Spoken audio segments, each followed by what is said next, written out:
probably could have made a commercial and made a pretty good money out of it. But like I say, nowadays there's just not enough. There's just not enough people in the industry to manufacture stuff like this.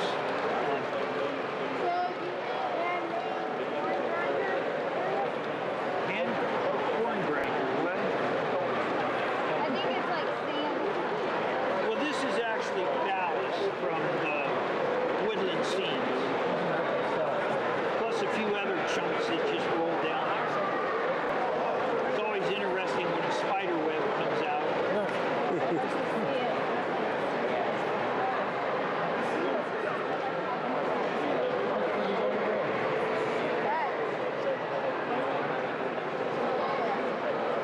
I gather you get some sort of auger in there or something? Exactly. Yeah. Well, it's more of a paddle wheel. Okay. The auger would have same idea, thing rotating that Just to push it. pushing. Yeah. And then you got your levers in there. The what? What?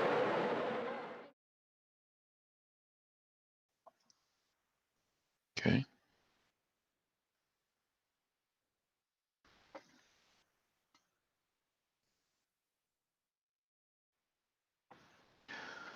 Hey guys and girls and whoever else is out there, we're back to doing weathering again. We finished off the red SD40 and we're going to start, or at least I'm going to start taking apart a CN SD40-2 as well. But before I get to that, just a reminder, tomorrow night is Johnny's Train Talk show. And not sure when Bill's going to be doing another show, but I'm sure he'll be doing one in the next little while. 25th, Johnny says. 24th? Okay, 24th. There we go, next Wednesday. And then we have next week also Model Railroad Empire and how we build them. So before we get started here, I hope I make it through the full hour. My back has been acting up the last few days, and we'll see if we can make it through. So I'm going to put the camera down. You'll see the locomotive.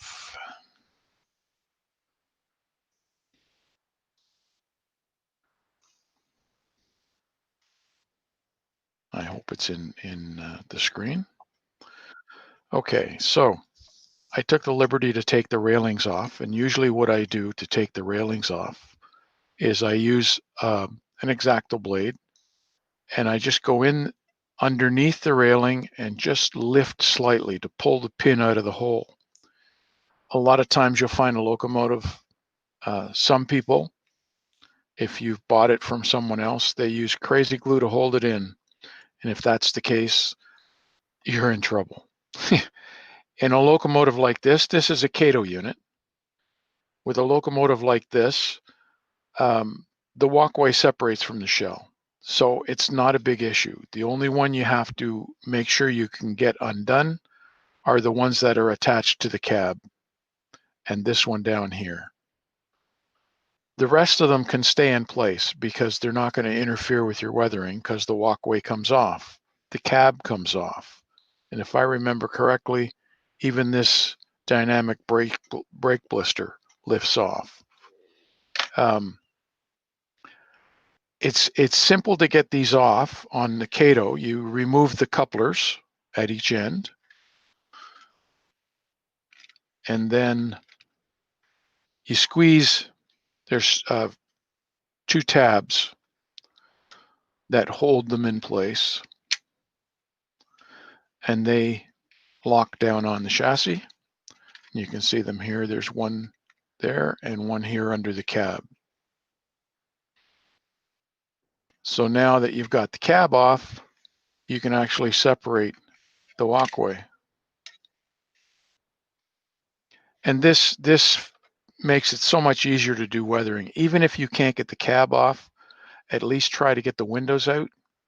In this case, there's wipers window wipers on the windows, they're going to have to come off. Otherwise, if you go to mask the windows, I've seen some guys use tape to mask the windows. That's fine. But with the chemicals that I use the AK Interactive and the MIG ammo, the mineral spirits can get in behind the tape and it marks the windows with residue. Not so much that it makes a difference to the plastic, but the residue from the paint gets on. So the whole thing comes apart. There's all different pieces to these things. And the nice part is you can get all the light pipes out and everything. Like there's the lights here at the back.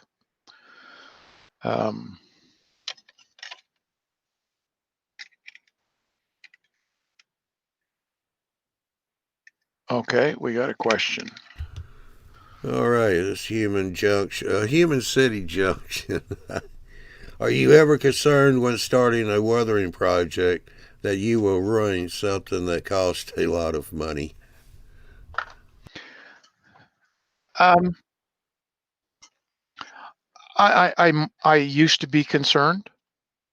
I'm not anymore because even if I did spoil the paint job, I can buy the decals, whatever you want to call them. I can repaint it. So it's not a major issue, not with me anyway. And I've mentioned it before. The more you do this, the more practice you get, the more confidence you build up. The more confidence you build up, it mushrooms. What was that, John? Right. You make less mistakes. Exactly. So, let me see here. When you take these things apart, you got to go slow. They usually come apart fairly simply. Now, I think this one's not coming apart because of the light pipe. That's right. Yep. There.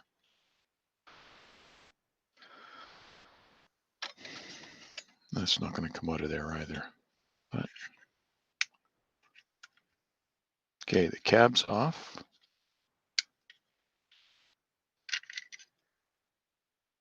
There's the light pipe.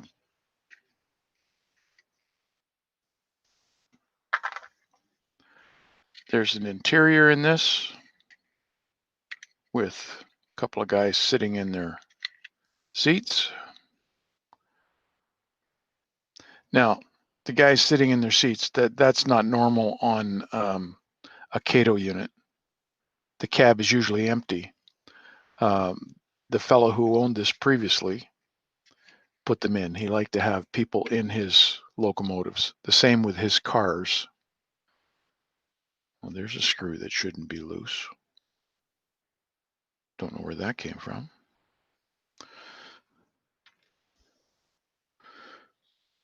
Oh, I know what it was. It's the horn. And it's stuck on with glue. Okay, not a problem. I have more horns.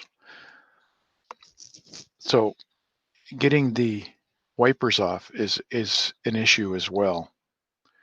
So you have to somehow get underneath them.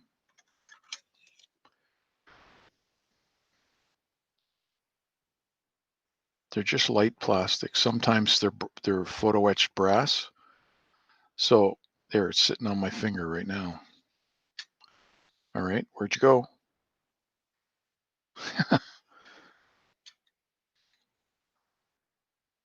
Oh, there it is.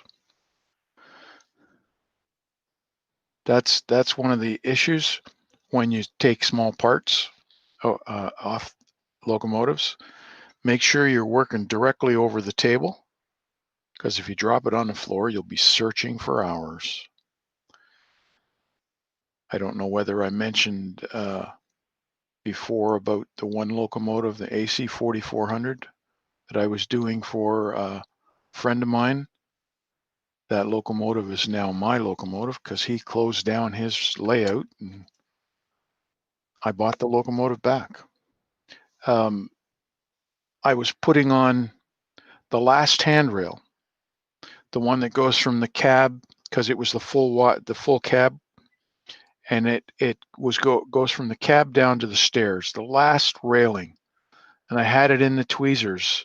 Actually, it was these tweezers, and I guess I was squeezing too hard on that Delrin plastic, and I was working upstairs. I used to have my hobby room upstairs on a hardwood floor, and all of a sudden I hear snap, and it's not in the tweezers anymore. And I had no idea where it went to because I couldn't hear it hit the floor. Usually you hear it hit the floor, and you can pretty well find it just by the general area that it fell into. Anyway, I searched up and down for an hour and a half for that railing. And I thought, I'm going to have to contact Cato and get a new railing. So I said, okay, I'm going to take a break. So I stopped what I was doing. I went downstairs. I sat in front of the TV with my wife and sat there, crossed my legs, and the cat went walking by. And as the cat walked in front of me, there on the cat's back was the railing. So I just couldn't believe that it was on the cat's back.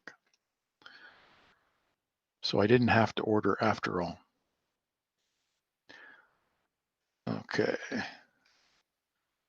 So the windows. You don't have to take the windows out. Like I said, you can use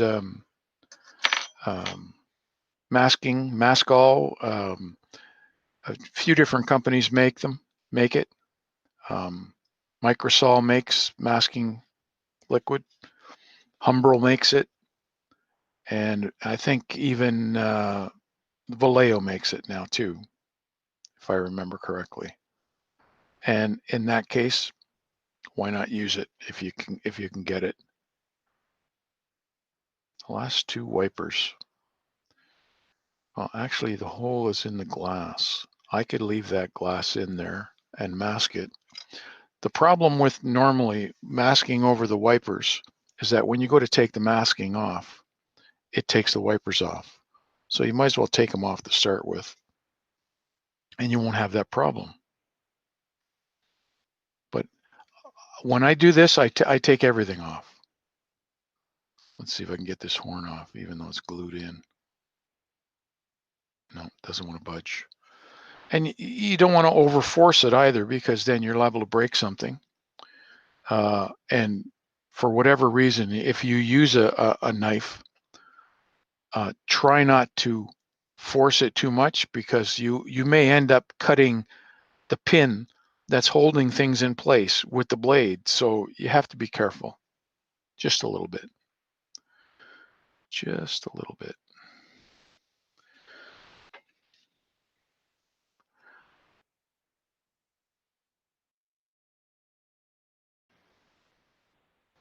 That's one. I hate these wipers that are sitting underneath the roof. They're hard to get to. They're hard to put back. But with time and patience, it works. Okay.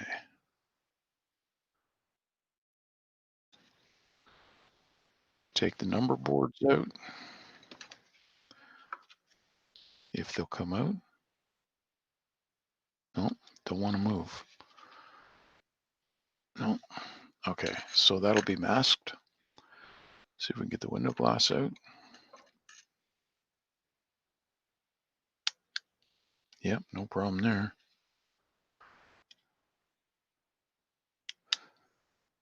So one of the things that you have to overcome is they make the window glass a little thicker where the window is, so that it fits into the opening on the cab.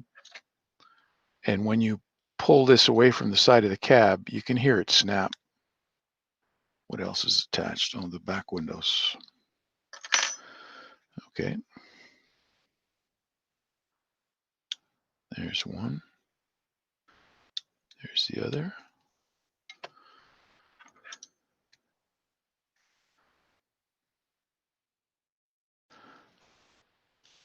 A little bit at a time. One side, then the other side.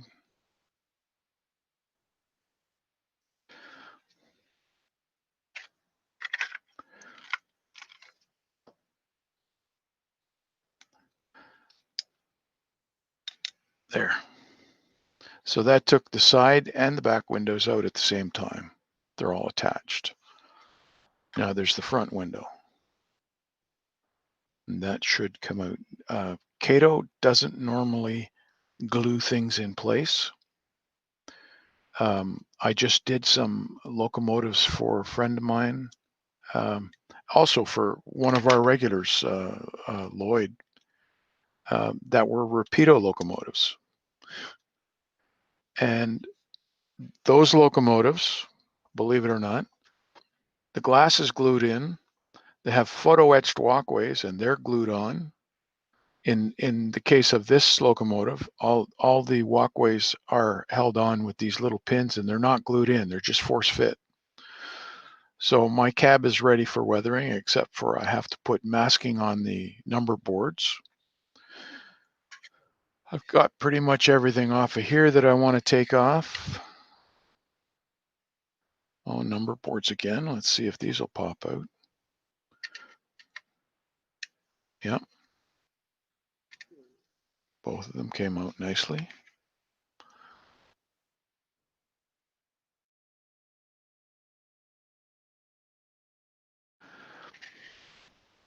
If there's anything worse, it's trying to put decals on a number board. It's bad enough that your eyesight starts to go, and then you have to contend with that. Well, how about doing it on something like this? Where did it go?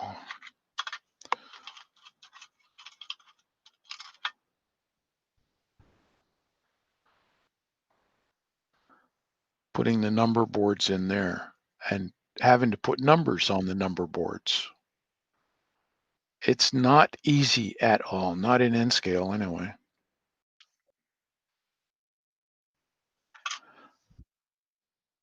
So when I do repaints in N scale, I try to maintain the same number so that whatever is already on the number board stays on the number board, and I don't have to worry about adding anything else. It doesn't look, oh, the dynamic brake does come off.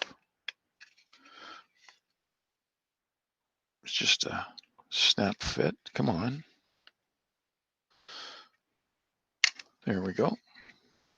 And the reason I take this off is on the side of the loco, down in this area here, underneath the dynamic brake. The dynamic brake itself creates a lot of heat.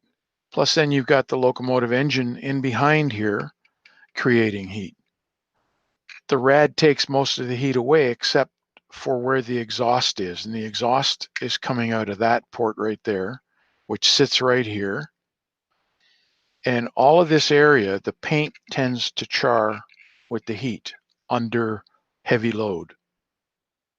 So not only do you get the paint weathering going a lighter color, you also get a burn type of thing. I'm not sure if I have any photographs. I do, I can show you later. But what I like to do here, if I can't get the dynamic brake off, if let's say that's still in place, I have my Tamiya tape, and I will tape it down to that line. And then I'll use my my weathering sponges with gouaches, or even I can use Vallejo paints or Tamiya paints or whatever, just enough on here to put a very, very light film of a char mark, a light brown, light beige, and then a little bit of burnt umber to give it some rust look. and then put the dynamic brake blister back on again. Now, on the last locomotive I did, I pretty much did that as well as the chipping paint on the dynamic brake blister on the edges here. So that's the cab, the loco, the shell, that's all done. Okay. All right, let's see. We got the closet branch. How you doing? Good evening. Is it possible you to demonstrate it in an N-scale engine in the future episode? I imagine that everything is smaller, so we might need to use a slightly different weathering approach. That was asked when you were talking about number boards. Let's see. Also, yeah, Human City Junction said that where'd he go? Yeah, he'd like to see more in-scale weathering streaks. Or no, I'm curious how to make super thin weathering streaks. Super thin. Yeah, that was from Closet Branch. Okay. I don't have any of the well, if you don't mind me digging a little bit.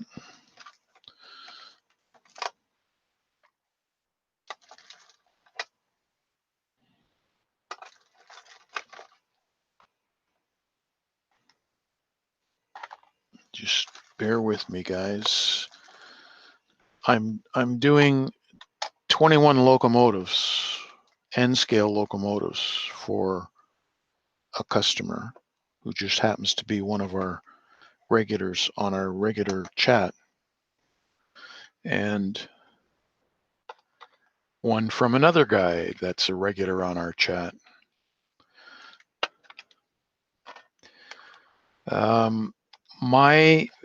The methods that I use to do my HO, I try to use the same methods in N-scale. And like this gentleman here wanted this. This is my fantasy road name, Calgary Southern. And underneath that, it says the Beaver Horse of Engineering, eh? Or Beaver Horse of Transportation, eh? Yeah. So this was a repaint as well as the decal and weather. And you've heard the expression less is more. When it comes to N-scale, it's never been a truer statement. If you want something to look really abused, that's fine. But then there's also times when you want it to be weathered, but you don't want to have the looking like it's not real. So the idea is to, let me get these railing things out.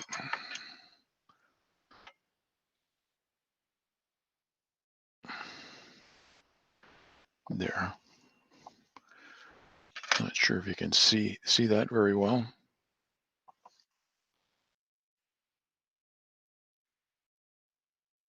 Okay. The only problem is it's kind of small.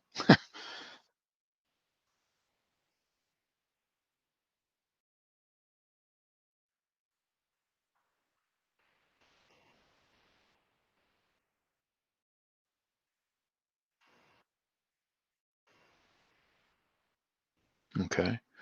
So this one here, Union Railroad, is done for the gentleman with the 21 locomotives, and he's got a wide variety of locomotives that I did for him.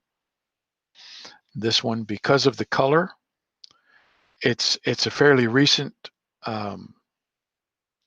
paint scheme, And what I ended up using was I sprayed it down with my wash, the white wash that I usually do, because that would have been a bright red. Same with that, it would have been a bright red. There's the red color. So you can see the difference. So I always wash them down with my white wash, which is 10% paint and 90% alcohol. When that's done, I put another coat of semi-gloss acrylic clear, because I'm going to be putting mineral spirits on, and if I use dull coat, the mineral spirits will eat at the dull coat and remove it. So in both cases, I used a product by Tamiya called Panel Liner. Panel Line Accent Color.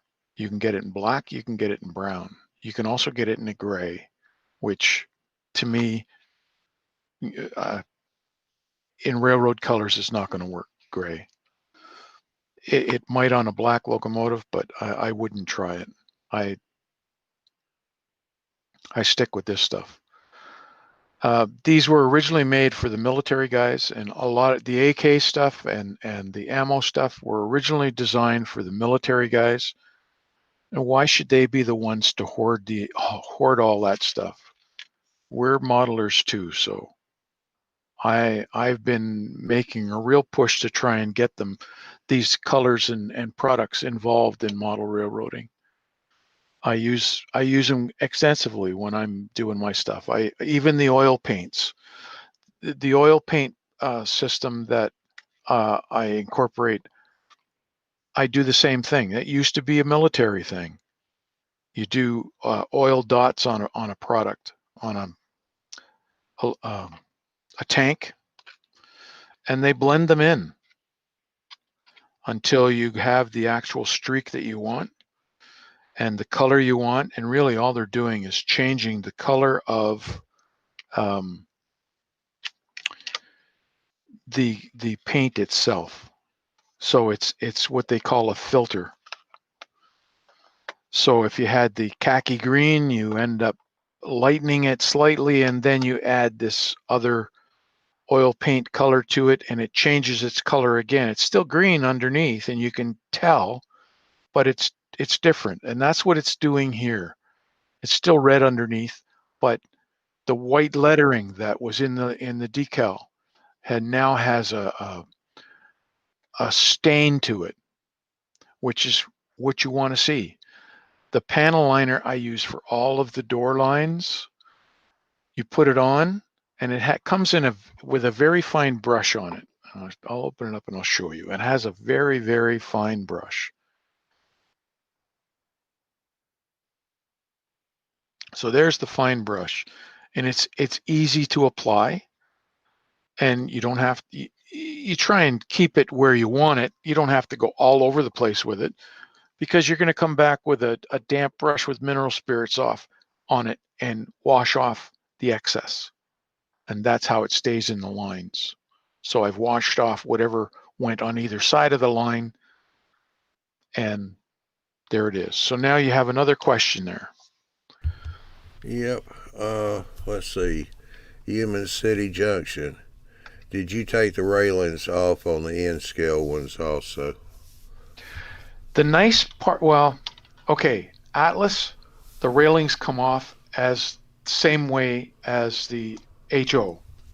But on Cato units, and I can show you on this one, on the Cato units, it's different. There's the loco I'm working on right now. And believe it or not, I'm putting sound in this thing. So the radiator comes off, and that's where I'm putting the speaker.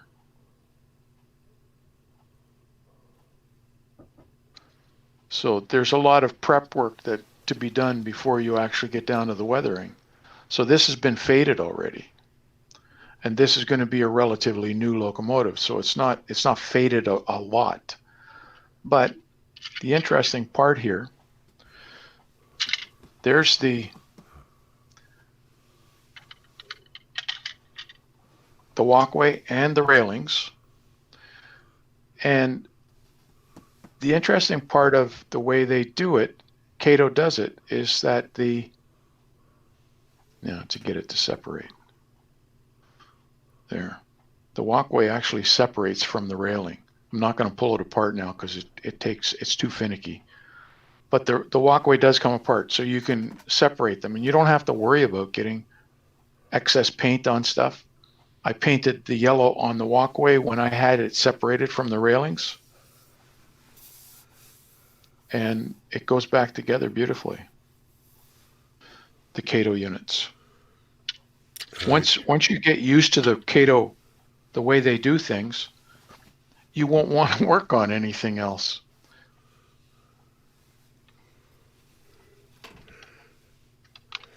All right, you ready for the comment? Go ahead. We got another one. All right. Wicked Insanity. As a retired painter, your fade look is spot on, sir. Thank you. Thank you.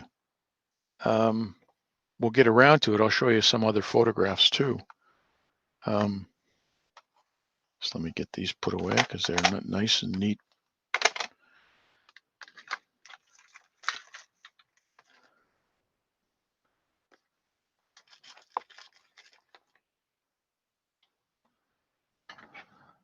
Not sure which one's which now.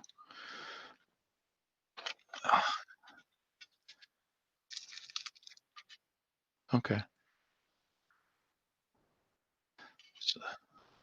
So this is what I was saying. This ends up being like a new unit.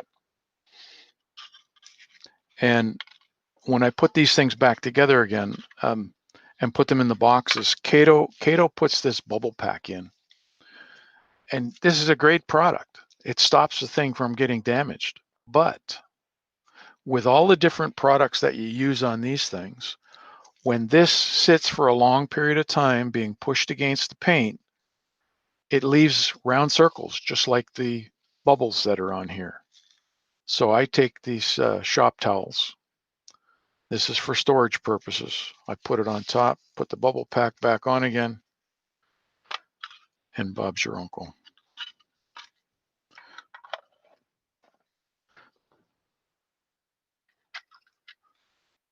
Okay, so he's my uncle. This one got weathered a little bit more because I don't do them all the same. And again, with the red loco that I did, the truck frames, the side frames came off, the fuel tank came off, and I spray them with the Rust-Oleum satin, chocolate brown, or the camo brown, and then come back with my gouaches. And so the gouache that's on there is raw umber, burnt umber, and then the oil streaks are an AK product.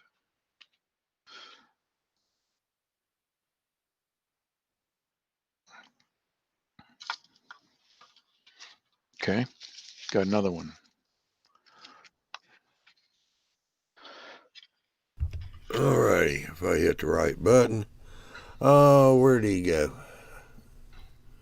Yeah, why you run naked for? Ralph would never make it as a professional painter.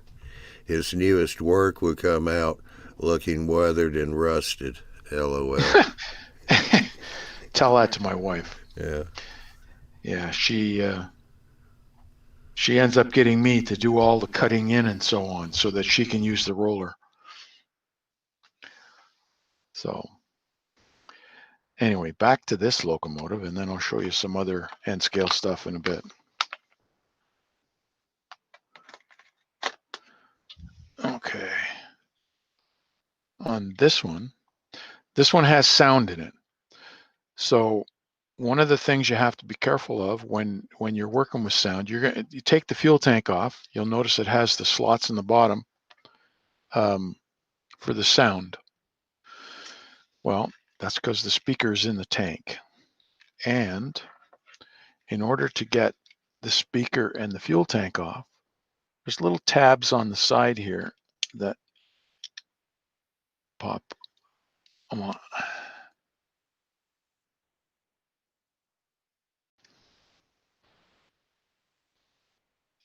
Come on.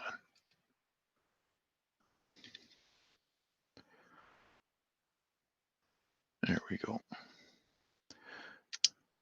Like I say, just be careful you don't cut the tabs that are holding it together. So there's what the loco looks like with the sound unit in it, the speaker. At this point, I can't remember what this sounds like. This is not the decoder of my choice. And if it was, it would be ESU, and I would have the little square, 2 little square speakers in there. But if you're going to be handling this at all, it's best to have your fuel tank back in place. Otherwise, you're going to collapse the cone on the speaker. But the fuel tank, it's treated the same way all the other stuff that I do with the Rust-Oleum. It's not quite on. No.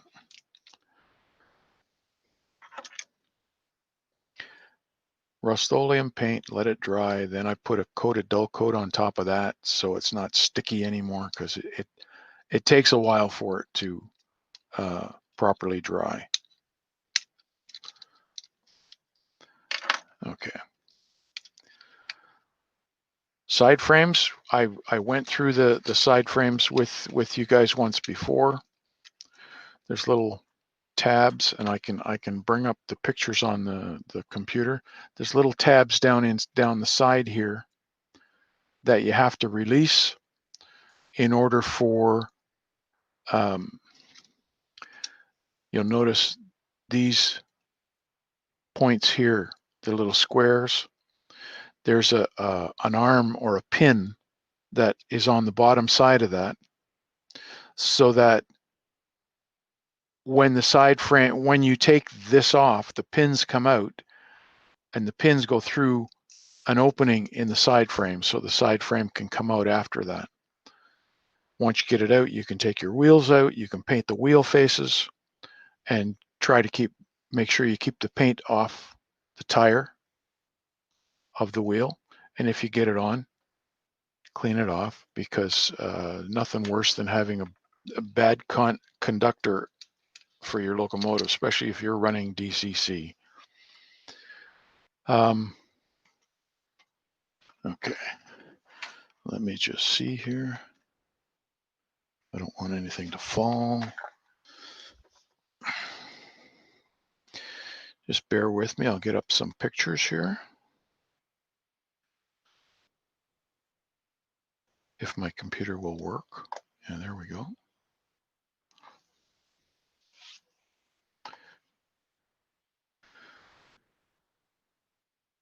Just going through this today, and now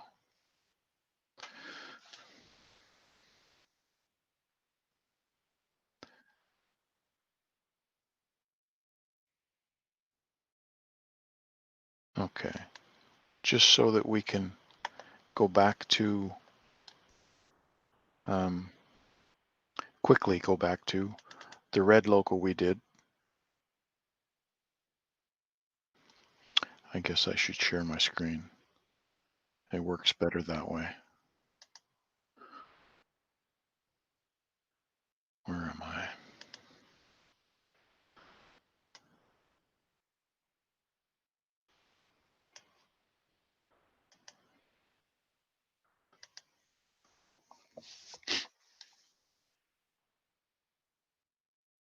Come on. Everything's slow tonight, which is causing problems.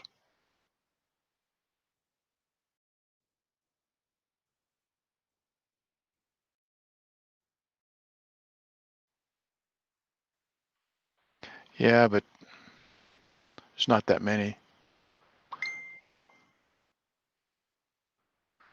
Close it down, try again.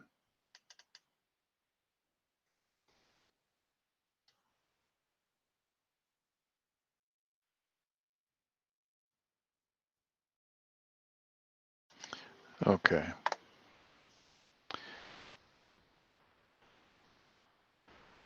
Let me just stop this. Where'd he go to? N scale locomotives.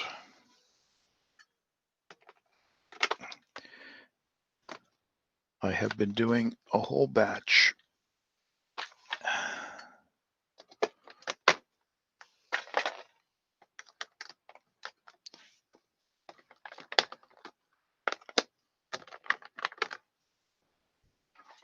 Okay.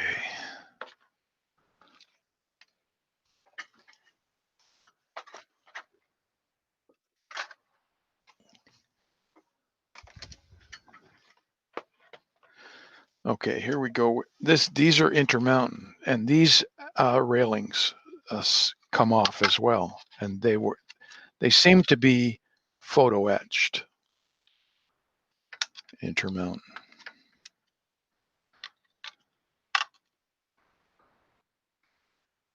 There's Norfolk Southern.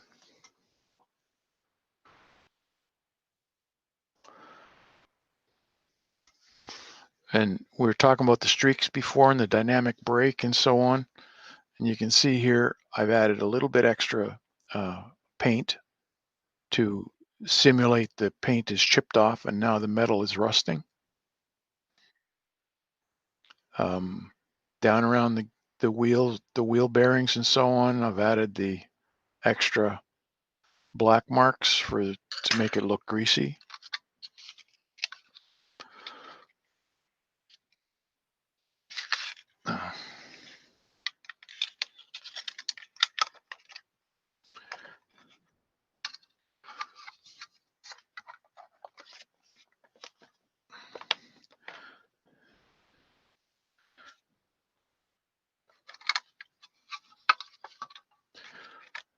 This was a total repaint, done the same way.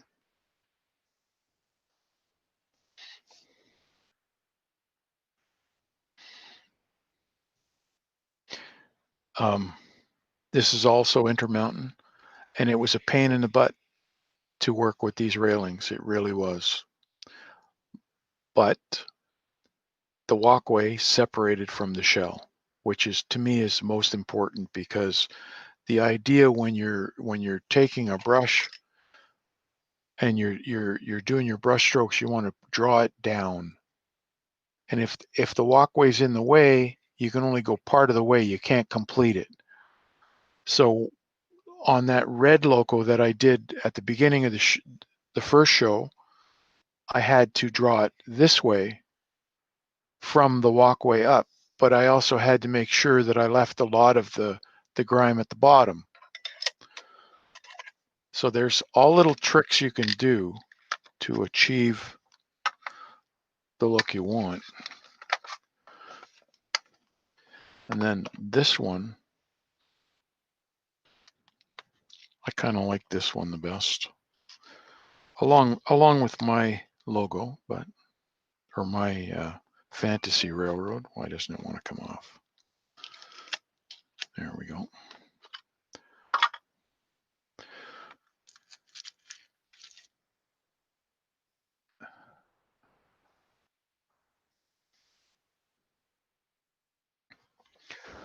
So there's the fade. You can see the fade. The whole thing was faded down, because that's not the yellow that Union Pacific usually is. But then it was faded even more around the exhaust stack area. And then the grime, and there's even rust on the roof. I don't know whether you can see that or how well you can see it. So this one was, I didn't bother painting this all I did was patch out Union Pacific. I left the flag in place. I left we will deliver in place. I just put a number after I patched out Union Pacific. I put the number on there. It's also on the cab. And a little bit more rust on the edges of the radiator. Even though this is a newer locomotive, it has seen some better days.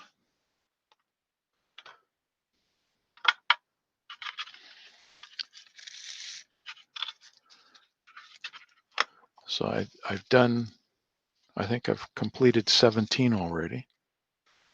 Some of them are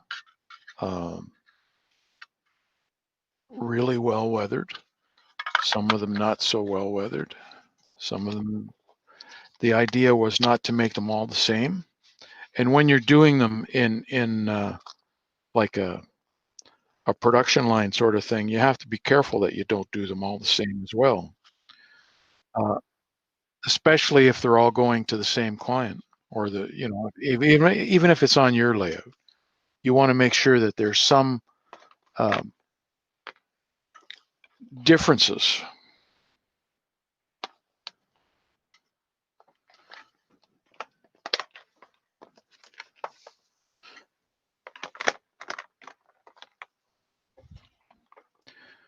SD70s. I think these are both. Oh no, one of them is Norfolk Southern. So this one here, it doesn't have railings, so I have to, one of my friends is sending me railings for this. So I have the railings for the front and back. I don't have the side railings. But this was weathered by doing the whitewash first.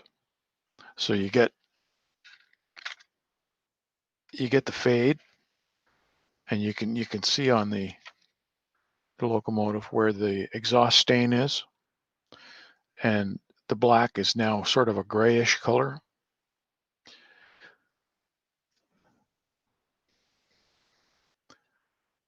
I still have to do the snow plow on this one.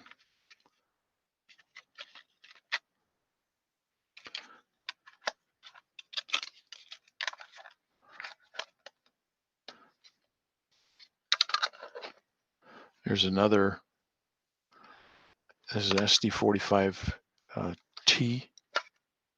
tunnel motor. Oh, come on. I hate these blister things that they put in. So it's slightly different than the last one. And normally when I put railings back on again, I use the Hobby Tack from Woodland Scenics. I take a toothpick, I dip it in, I put that little dab right where the hole is, I let it dry, and then put the railings in. And usually that tackiness is enough to hold them in place.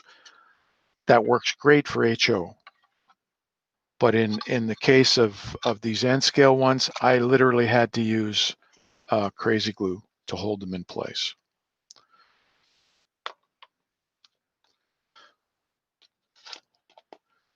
I'm not sure which one this one is now.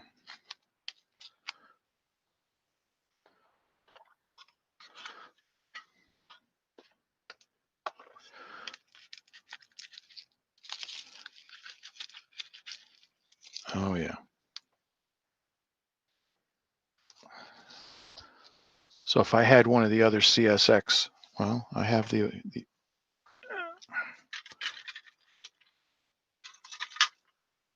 you can see the difference in color.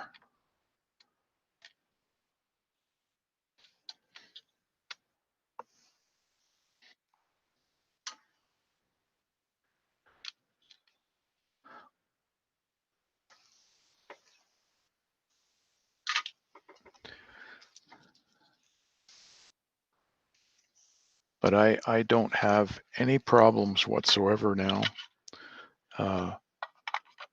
with taking a locomotive that costs a lot of money and making it dirty. It's not an issue anymore. It was initially. There's another one. Same thing.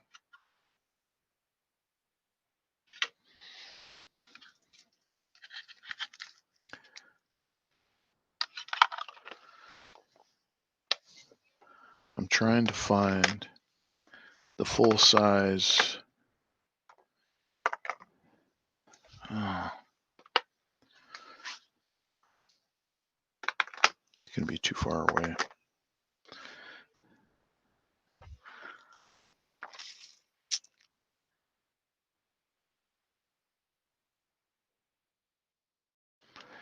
So is there any other questions there, guys? Come on, there must be something.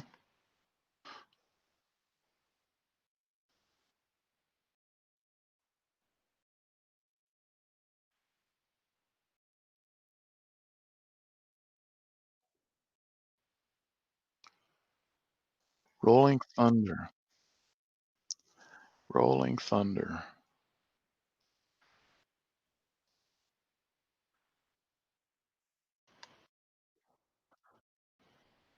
And what's the consensus? Well, turn my Denotes. microphone on, that way everybody can hear what I'm saying. Wicked Insanity said it's not for everyone, but the low frequency rumble makes his soul happy. My first introduction to something like that, I was in Windsor, Ontario, just across from Detroit. And I went to see a layout that was in a garage.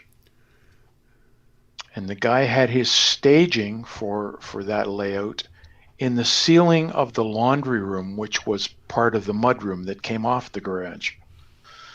And Matt Herman was there, and it was he was just getting his feet wet in the American market. And he brought some locomotives that he was playing around with, and he had them set up in such a way that the slightest deviation from a straight line, like if it hit a turnout or it went across a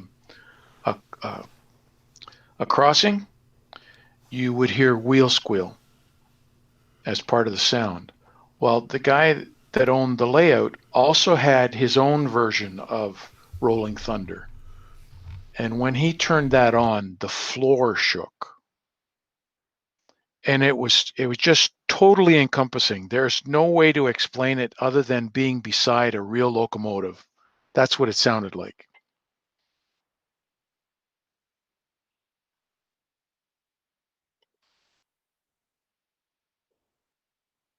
Let me, Grandpa Rails and Brian W. Grandpa Rails, Ralph, do you use photos to do your weathering? Brian W. What references do you use to match up paints for railroad lines such as the CSX, CX, and Yes, X? CSX. And Okay. As far as the CSX color goes, I went to my friendly Badger company, and they have ready to use paints that you can stick in your airbrush and spray. It's called Model Flex. And they have most of the current railroad paints. So it's not an issue there. As far as I always do my work from prototype photographs, and I can show you some here. I have a whole collection.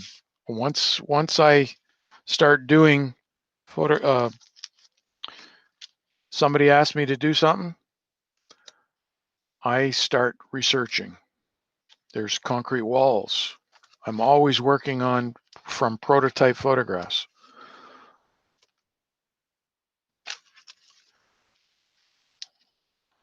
Why are these upside down now? They're all going to be upside down. They're all going to be upside down. Anyway, they're the photographs. I print them out and I work from them. There. So I've done this locomotive already. This is what the one they called the Alligator. I forget, it's an RS unit. I forget what its the number is. It's got a great big long nose on it. Somebody was working, asked me to do a Milwaukee Road. So I managed to get those two. This actually, I'm not sure, but I think this was Milwaukee Road as well. And then there's BNSF. I've done one of these Santa Fe units before with the washed out color. And that's real tricky to do. You've seen my Norfolk Southern locomotives. Again, if I go to all different sites, I have 3 or 4 of them that I use. Let me just see if I can read off the names of the sites.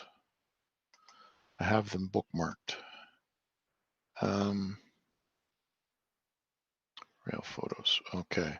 So there's railpictures.net, railroadpicturearchive.net, and railcarphoto.com and locophoto.com. Some of them ask you to become a member, does not cost. But if you become a member, you have access to unlimited photographs. And that's what I do when I'm going through. Again, we're going backwards. I always use a photograph as a reference. If for some reason the photo I want, or the let's say that's not the locomotive, but that is, or vice versa. But I want this, what this looks like. I want this effect on this locomotive. Then I use this as reference. It's not the same number, but I use it as reference. I may use 2 or 3 pictures of locomotives to come up with the final pictures that I do. The Kodachrome Santa Fe's that I did, I have 1, 2, 3. I think there's about 4 different pictures that I've used as reference. And that I did the Canadian Pacific, which I lovingly call my burnt beaver because that crest had a beaver on it, barbecued beaver. But I use that as reference because I did that on the side of a locomotive. And you guys probably know that I'm into more than just trains. I do all kinds of crap stuff. There's Star Wars, and the whole premise behind that was Star Wars, World War II meets Star Wars. So I had the guns and the tractors on the beach with the Star Wars crashed in the water.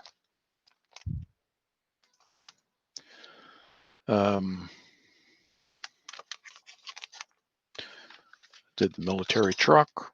Again, it's all weathering. It doesn't really matter what it's on. I built this totally from scratch. So the world is your oyster. I mean, you want to venture off into different things. You know, it doesn't hurt because it just broadens your knowledge and the way you look at things. I've actually got my wife trained now, and it's not by any means that I did. We go driving, and if we just happen to go below an overpass that has trains passing by, she's pointing out the really weathered cars to me, saying, "Oh, that looks nice. That looks nice." And she's doing that on her own. I didn't ask her for it. I used to have her trained so she would point out all the good-looking girls. Well, that doesn't happen anymore. So, you know, such is life, eh? Anyway, guys, we're going to get going a bit more on this black locomotive, the CN locomotive. I'm going to fade it down and get it all prepared for some of the AK washes that I use and streaking. And I'll see you next time. But I think I'm going to take a break for the summer, get over this back problem that I have, maybe, hopefully, and be back in the fall. And tomorrow night we have Johnny's show. And all right, next Wednesday's Big Bill, and then that following Saturday is Empire Builders, or Empire Railroad Empires, and how we build them. So thanks for watching, guys. If you come up with any questions or anything that you want, by all means, put them on the page. Ask. I will, even on my page, Weathering a Touch of Yesterday, I'll respond to your questions. If I don't have an answer, I will find one for you. So have a good summer and take care. Stay safe. And thanks for watching. Thanks for the help, John.